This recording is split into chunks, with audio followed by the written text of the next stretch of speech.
Right now on Hoosier News Source, results are in and Trump wins the presidential election. Hear what the Bloomington community has to say.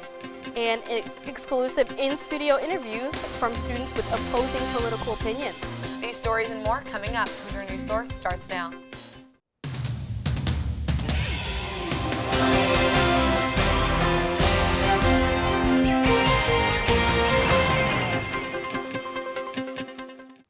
Well, it's official. Donald Trump wins the presidential election. Hoosier News Source's reporter Lauren Becker attended the Democratic Watch Party and joins us now with student reactions. Lauren? Thanks, Sierra. I joined the IU College Democrats last night at Opie Taylor's for the election watch party. Take a look to find out what Bloomington students have to say about the outcome of this election. Hillary! Hillary!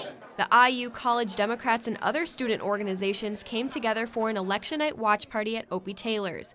The night started out with optimism and high anticipation for Hillary Clinton to take the lead. I think this is amazing, all these people coming in here, students, community leaders, everyone coming together to celebrate Democratic victories up and down the ballot. I've been nervous since this morning, and I don't think that's going to go away in the next few hours until they announce who's won. As results started to come in, attendees of the watch party started to get anxious, but remained hopeful Clinton would come out on top. One of the first states to announce who won all of their electoral votes was Indiana. Trump won with 57% of the popular vote, while Clinton only received 37%. I know things kind of became a little bit less exciting here once Trump won Indiana, but at the same time, I think we are keeping positive. Anxiety began to kick in for the Democratic Watch Party as Donald Trump began to win most of the swing states, including Florida, Pennsylvania, North Carolina, Ohio, Wisconsin, and Iowa. Right now, we're at a really vulnerable place between a lot of anxiety and a lot of excitement. So I feel like it's going to be like a scale. If Trump goes up, the anxiety is going to go up. If Clinton goes up, the excitement's going to go up. So besides from feeling anxiety and excitement, people were still looking on the positive side and feeling hopeful. We had really hoped it wouldn't be this close, but I think there's still hope.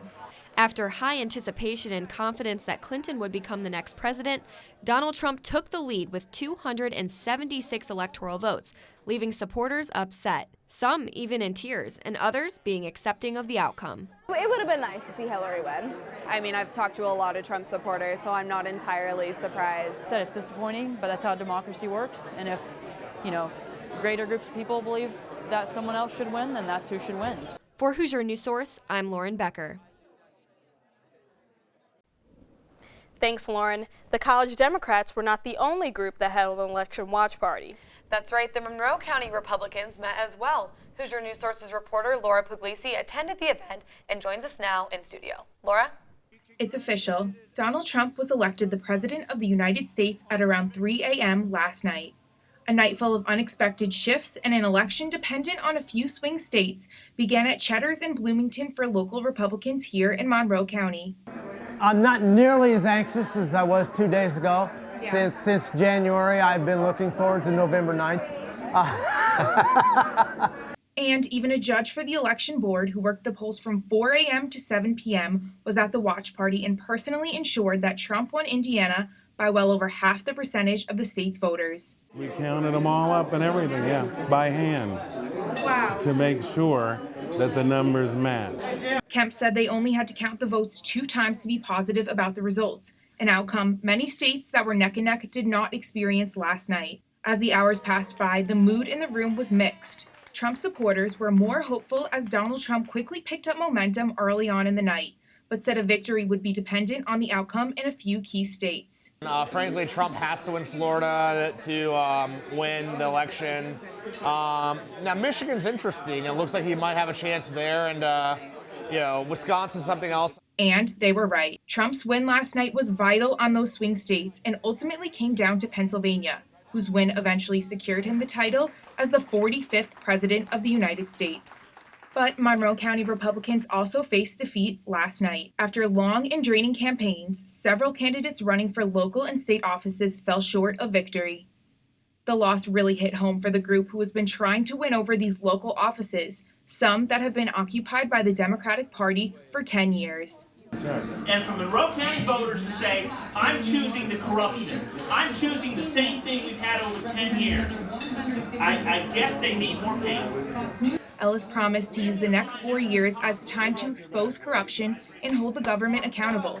When they make a problem, when they make a mistake, we're going to turn around and show them in the mirror, own their failure. However, a night of ups and downs ended on a positive note for the group. Republican candidate Jeff Ellington won state representative for Indiana House District 62 by a landslide. For those out there who are like me, don't give up. Don't let anybody talk to you, put you down, because at some point you will be somebody. The 2016 election is over. Trump beat Clinton by 276 to 218 electoral votes. Hillary Clinton has conceded, and Donald Trump is now president of the United States. For Hoosier News Source, I'm Laura Puglisi. And the IU Republican group also watched the results uncover last night. They traveled to Indianapolis to the state party's election night event. Visit indiana.edu/IUGOP for more information on their organization and how you can get involved. Sierra? Thanks, Laura. We now toss it over to Andrew Biller, who is going to take a closer look into the election and how it's affecting students. Andrew? Thank you. Now it's time for some student perspectives on tonight's election. Joining us first is independent candidate for 61st District and IU student Drew Ash. I want to start with something we talked about in a previous interview, but you mentioned that you're a student here. Now, college is hard enough as it is. What are you going to do if you get elected to this office? As far as your schoolwork, how are you going to manage those two variables? Well, naturally, if I were to be elected, the office would be my #1 priority.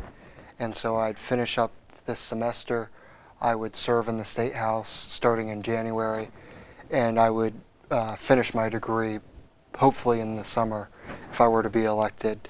But first things first, need to get past the finish line and win the race before I start thinking about that. Right. But, you know, it definitely, you float the idea in your head because everybody fantasizes about winning the race regardless how big of a long shot it is. Right, it must have been a kind of a trouble to sleep at night these past few days. Oh, absolutely. I mean, I'm running on 6 cups of coffee a day. I feel that. So you've gotten a lot of talk about your slogan, which mentions another substance, and that's marijuana. And I've heard vote ash, legalize hash. Could you maybe go into some reasons why that might be a viable option for Indiana, why we might see that on a ballot in the future? Right. I mean, this is a growing trend all across the country, and I think it's only a matter of time before it comes to the Midwest. And the younger generation wants it. I think medicinally, older generations are starting to see the benefit of medicinal marijuana. And I think once we make that transition, the next step will be to legalize marijuana recreationally. And the big divide right now amongst liberals in Democratic circles is, should we decriminalize marijuana or should we go the full 9 yards and legalize it outright? And so my take during this whole campaign is that we should legalize it all the way, because when you decriminalize it and you still don't legalize it, what you do is you create a black market for the drug. And when you have a black market for the drug, only the most ruthless drug cartels and drug producers are able to stay afloat. So if we want to get rid of some of these cutthroat, ruthless drug cartels from south of the border, the #1 way we can do that is to legalize, not just decriminalize, but to legalize marijuana. All right. So another major tenet of your campaign is campaign finance reform, right? So is there any way that you would kind of campaign to make a change for that in Indiana, or can you maybe elaborate on some ways that the current campaign finance system is negatively impacting our representation here in Indiana? Right. Well, I have tried to lead by example, and in doing so, I have not taken any out-of-state money or any corporate PAC donations during this campaign. The challenge is when you do that, you make it harder for yourself to compete because you have less resources. You essentially crowd out the amount of resources that you're able to operate with.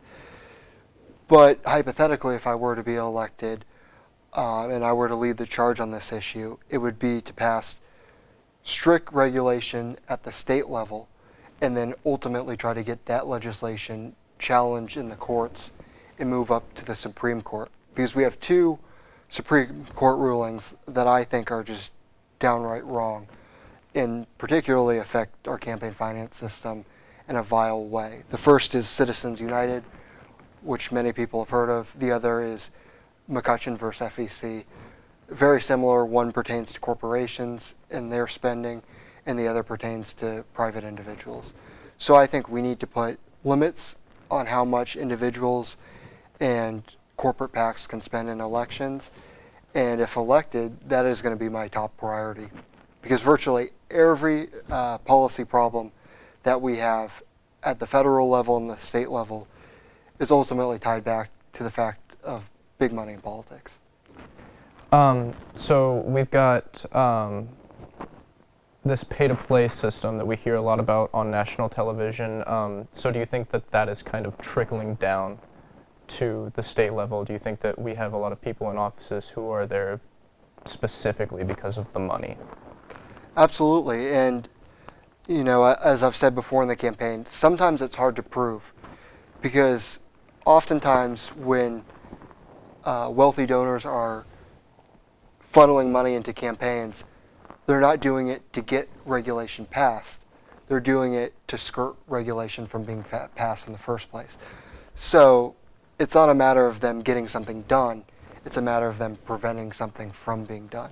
So it's kind of hard to put a thumb on where each dollar is linked towards that pay-to-play system.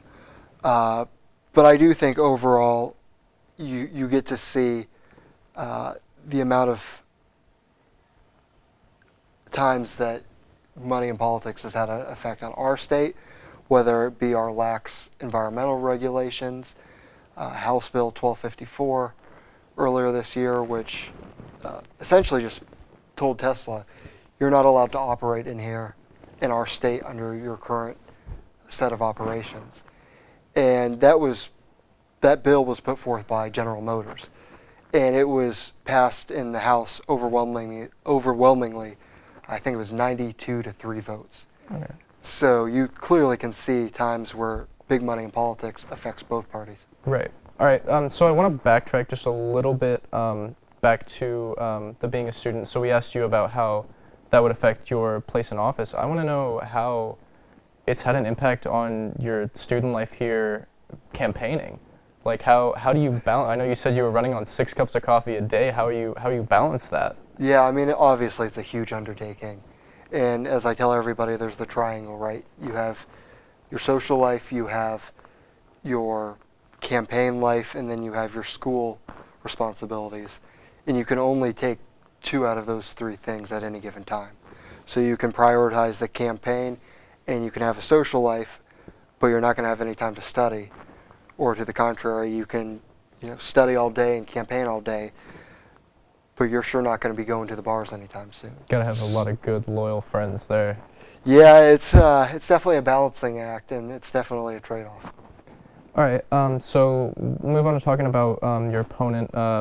He's also a faculty member here in the media school, and you mentioned earlier something about when you were talking about marijuana, these kind of liberal democratic circles. We have a lot of Democrats wanting to push for decriminalization of marijuana. We have a lot of Democrats pushing for campaign finance reform. What really sets you apart from that party? Well, first, I don't only push for decriminalization, but I take another step forward and say full legalization. And then with regards to campaign finance reform, I'm the only candidate in this race to not take out-of-state money, to not take corporate PAC money. So in that capacity, I think I've led by example. Now, I respect Matt a lot. I think he's got a good track record. Some people have described our race as the greater of 2 goods instead of the lesser of 2 evils. So I don't think Matt is being corrupted by this money by any stretch. But what you do see is the money that goes to down-ballot races that comes from corporations or big money donors. That money that goes to down-ballot candidates can be funneled back up to the state party, can be funneled up to senatorial races or gubernatorial races. So in one form or another, that money, even if it doesn't affect the person it was originally given to, that money can be funneled through the system and given to somebody else who it ultimately does create a conflict of interest for. Okay. And then we obviously, a lot of people, they have a big campaign support. We talked earlier about, having loyal friends. Did you run your own campaign, or do you have a group of supporters that are really, gung-ho, Drew Ash, let's get him in there? Yeah, from a funding standpoint, I've been almost 95-96% self-funded. So from a monetary budgeting standpoint, it's pretty much been all on my own, with a few exceptions.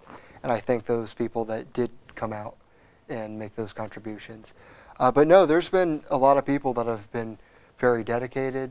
My campaign manager, Megan Blazig, who's actually operating remotely, a high school friend of mine, she's been terrific. She's been dedicated, she's been reliable, and I owe her big time, especially given that she's working without any wage.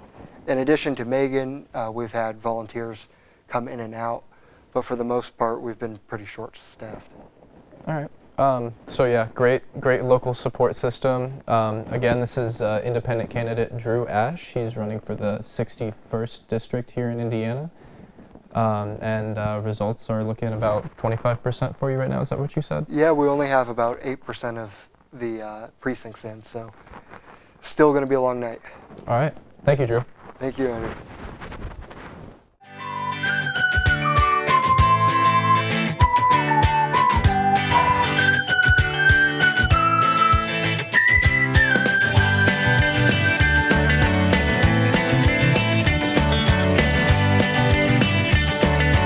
And it's an honor to be here.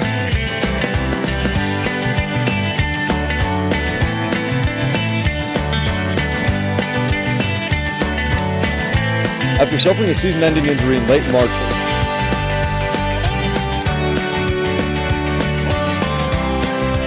as you can see behind me.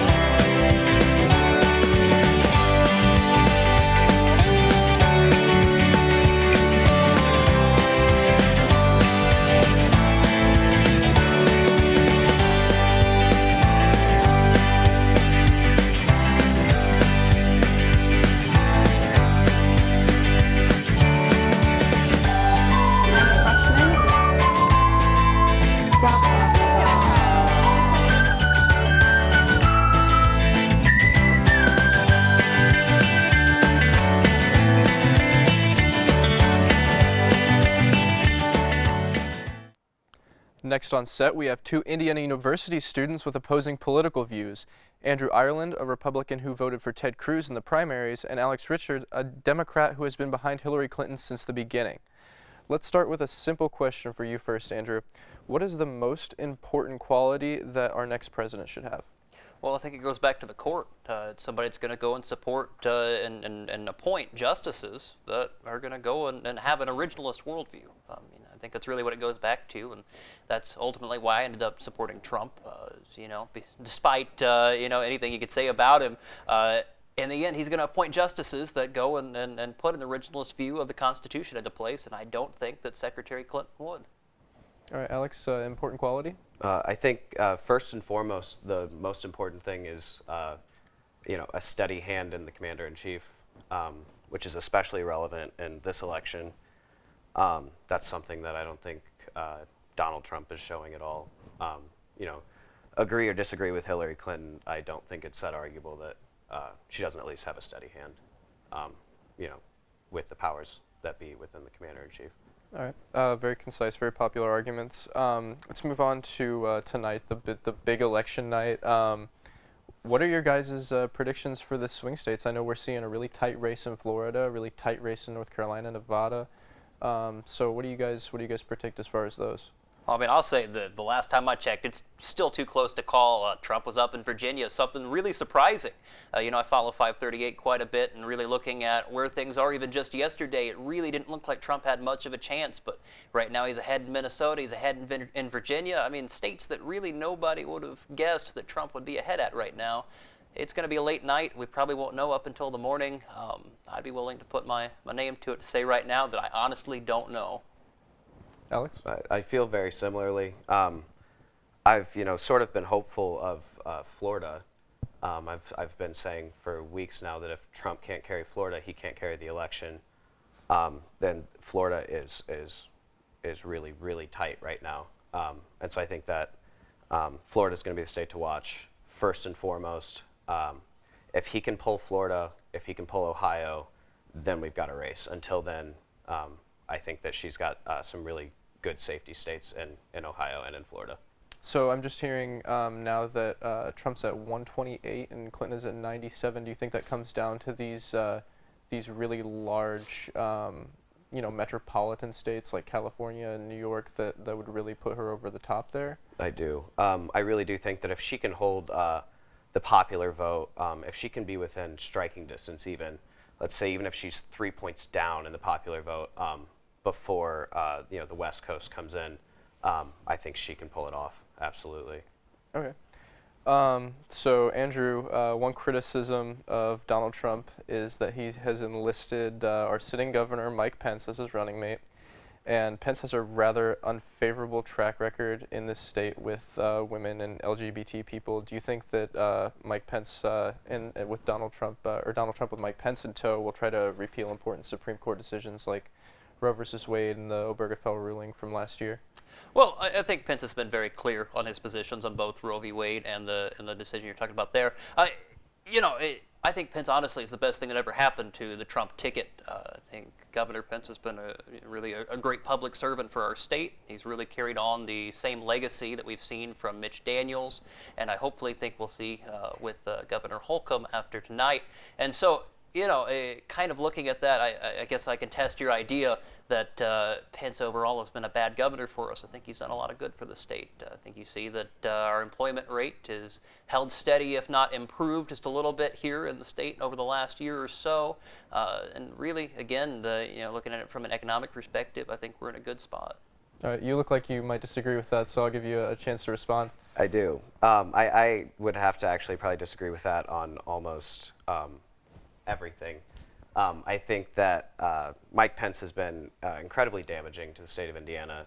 Hateful rhetoric toward members of the LGBT community, women, especially women. So I'll ask, what hateful language has he ever used? Can you name one time where Mike Pence has said something that was hateful? I would actually be more interested, in his legislation. So we can talk RFRA. So maybe he sounds like this, this sort of cleaned up mouthpiece for Donald Trump. But in reality, Mike Pence is not a champion of the people by any stretch. He's gone out of his way to legislate discrimination against the LGBT community. He has worked tirelessly to defund Planned Parenthood and other women's health services. So I think to say that he sort of grounded the Trump ticket or that he's been a great public servant for Indiana, I would say both of those things, at least from my perspective, wouldn't be untrue.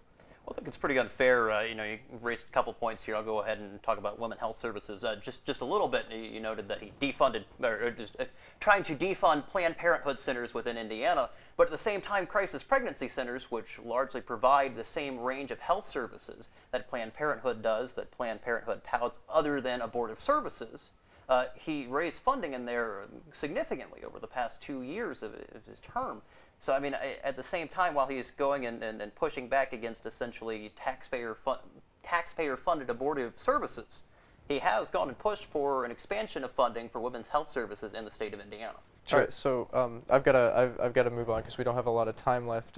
Something a little bit more of a criticism of the other side of the other ticket. I hate to ask this, but in the wake of the DNC meltdown last fall and the whole superdelegates crisis with Bernie Sanders and the WikiLeaks emails that don't just concern Hillary because we know that Comey cleared him cleared her earlier this week, but we have a lot of kind of not favorable communication between Democratic Party people. How do you think the Democratic Party plans to recover from such a negative election cycle? Yeah, so I do think that is definitely a fair criticism of the party. There's a lot of scandal that obviously has been inflamed by the election cycle.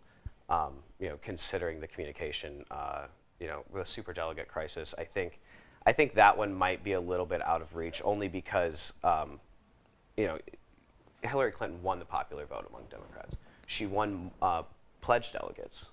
So regardless of superdelegates, she actually did win more of the Democratic vote than did Bernie Sanders. So to sit here and sort of pretend and to pull this Trumpism and pretend that the primary was rigged, I think is a little bit of a far-fetched. All right. What about this? People that could potentially be Clinton's cabinet in these emails and these things that have surfaced as far as Loretta Lynch's comments and things like that. How do you think the American people will respond to her cabinet picks? Well, I think moving forward, especially for Hillary Clinton, who's been under attack for 30 years now, with the full force of the Republican Party behind that. Her goal at this point has got to be, for her administration, hopefully, if she's elected this evening, will be transparency, and it is key because there is, this overarching message that Hillary Clinton is dishonest. I would challenge that, and I think that she can and should as well, and that will be, through a transparent administration. I think it's extremely important for her. All right, Andrew, I'll give you just a minute to respond, and then we got to go to a closing question. Yeah, of course. Well, you talk about transparency. Will she start with her transparency then by going and showing those 30,000 emails that were deleted by releasing them to the American public, so at least after the election, they know the true content of the character of their president? And also, I have a question talking about transparency and having honest individuals serving in that administration. Really kind of brings to light what you're talking about here. Donna Brazile specifically going and leaking questions ahead of the debates to Secretary Clinton during the primaries. Do you think she has a role in the DNC after doing such a thing where you target somebody in your own primary to go and support somebody else? Does she have a place both in the DNC and then possibly in the administration? To me, I think she has to resign, and I think it's time for Donna Brazile to go and take leave from politics. Okay. So I'm going to close by borrowing a question from one of the season's presidential debates. Can you both name one positive thing the opponent candidate could do for America if he or she is elected? Go ahead. Yeah, of course. Well, I think that Hillary Clinton is an incredibly intelligent woman. And I think it's great that, we're going to make history possibly tonight if she is elected. And so, I really do push her to use that intellect and that capacity and the relationship she's built on the Hill over the years for the better of the American people. There's plenty of bipartisan issues out there that I think we can make a lot of ground on in a Clinton administration if she's willing to work with the other side. And so far, I haven't seen that, but I think there is a possibility there. Alex? I don't want to go as far as to offer anything up, and here's why. I'm actually unsure, and I think probably a majority of the American electorate, including some of those that do support Donald Trump, are unsure what does a Trump presidency look like. We know what we're getting with Hillary Clinton. We know what she intends to do and how she intends to go about doing that. We don't know that with Donald Trump. Again, I think he does not have the temperament to be. He doesn't have the temperament to be the president. So again, I can't imagine, I can't say one way or another that there will be a positive outcome because nobody really knows. He's going to quote, to quote him, keep us in suspense. All right. Thank you so much for joining us today, Andrew and Alex. It's a pleasure to have you on the show. An IU freshman is facing felony charges after allegedly beating a skunk to death with a shovel. The fraternity Lambda Chi Alpha reportedly has a skunk problem on their property. After a skunk walked across their basketball court, the fraternity sent freshman Andrew Baldini to get rid of the animal. According to a report made by Fox 59, Baldini struck the skunk once but did not kill it. He then proceeded to follow the skunk down the 3rd Street, where he finally killed it on a public sidewalk. I feel that a lot of people that are justifying this definitely do think that skunks are a pest instead of an innocent animal that has rights. Police arrested Baldini and sent him to jail on a felony charge of animal cruelty. Neither the president of Lambda Chi Alpha nor the president of Interfraternity Council gave a comment when asked about the incident. The Neil Marshall Black Culture Center hosted an open mic poetry slam, allowing poets to speak out about sexual assault. The theme of this year's poetry slam addressed sexual and domestic violence. Students and poets from the community had the chance to perform their own original piece and let their voices be heard in a supportive and safe space. This gives you a way to be creative. You're not looking for, APA citations and trying to script everything out. You're just really speaking from your heart and your soul and letting people know that. And I think this event, bringing us all together, saying, you're going to get sad poems, you're going to get live poems, you're going to get so much.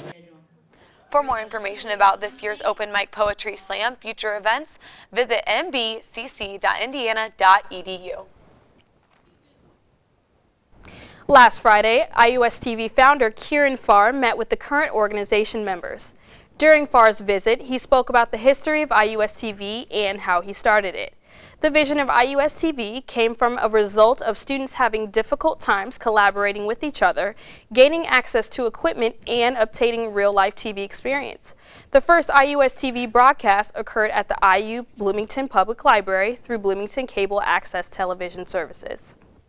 Are students interested in doing this? And the response was overwhelmingly positive. Yes, students totally wanted to do this, and there was a demand for it. Farr recently co-founded a local online TV news startup, vidsf.com, which is for local San Francisco news and events. Farr is now working as the senior director for a company called Bright Cove. Well, that concludes this week's episode of Hoosier News Source. For more campus and local news, visit our website at iustv.com. And like us on social media, like us on Facebook at IUS-TV News and follow us on Twitter at Hoosier NW Source. Well, from all of us here at IUS-TV, thank you for watching, and we'll see you next week.